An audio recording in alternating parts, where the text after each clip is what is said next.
Good morning, and welcome to Redeemer Lutheran Church in Columbia, South Carolina, where we're part of the ELCA. I'm Pastor Gary Lodeholt.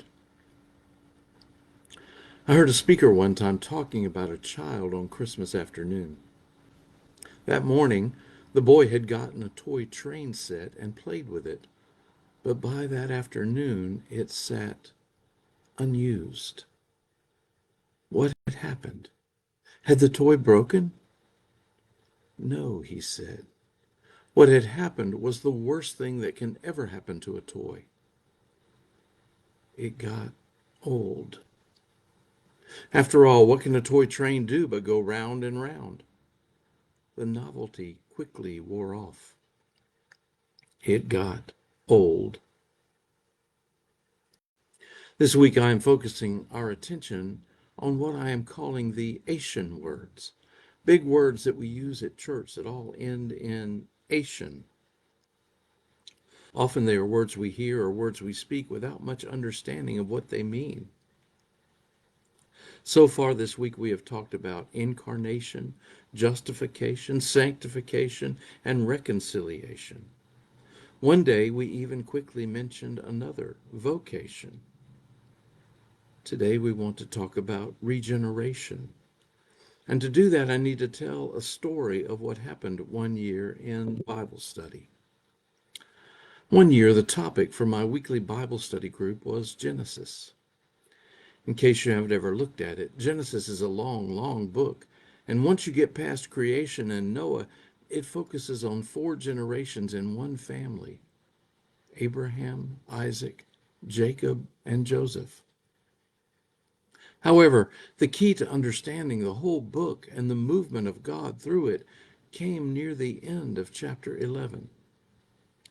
This is after Noah, and then the Tower of Babel, and then it records one of those genealogies we so often ignore, listing numbers of generations, ancestors, and their descendants.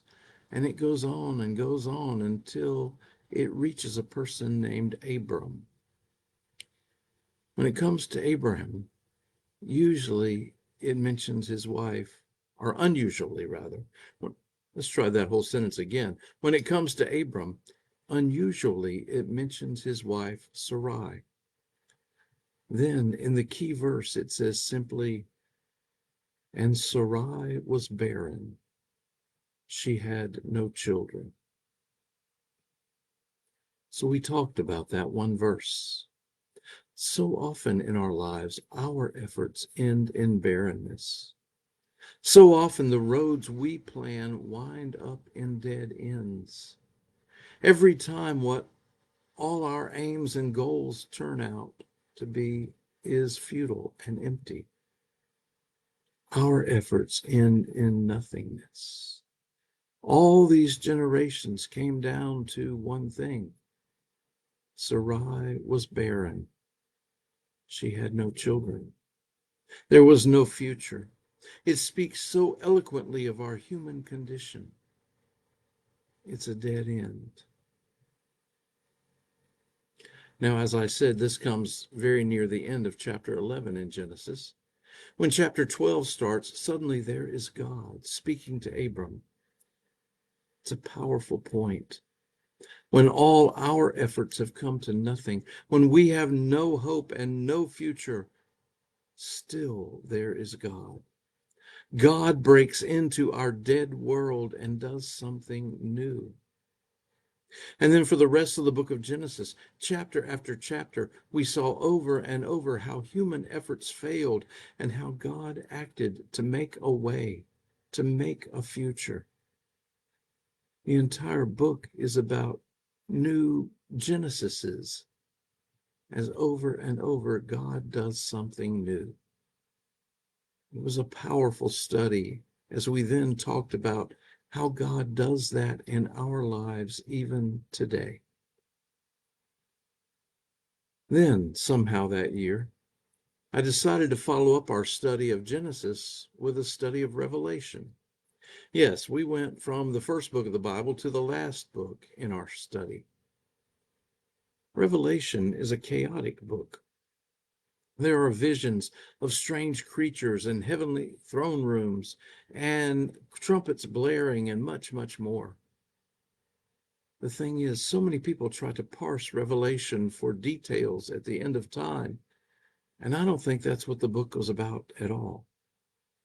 Rather, Revelation is written in a kind of code language for people of faith, and I can summarize what I believe Revelation is about in one sentence.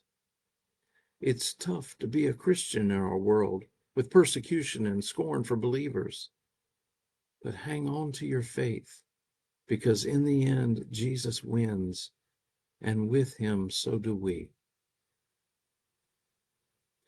And so we made our way through all the visions and trumpets and horses and more, and then all of a sudden we were nearing the end. Through all the chaos of the book, God hasn't spoken since the very first or second chapter. And then at the end, John has a vision of God sitting on God's throne, ruling all of creation. And the first words God speaks, "See, I am making all things new." And suddenly we were talking about Abraham and Sarai, human barrenness, and God making a way when there is no way. God gives a future. God gives hope. God makes things fresh and alive. God is making all things new. I think that's what we mean by regeneration. God takes our old, tired selves and fills us with newness. We have new beginnings and fresh opportunities. Our world can seem so old and barren, but God makes a way where there is no way. If you take the word regeneration apart, it means to generate again. God's creation is never over. God makes our world new over and over. God makes us new again and again. Sarai was barren. She had no children. That's our way. See, I am making all things new. That's God's way. Thanks for sharing these moments with me. And remember to let this day belong to God.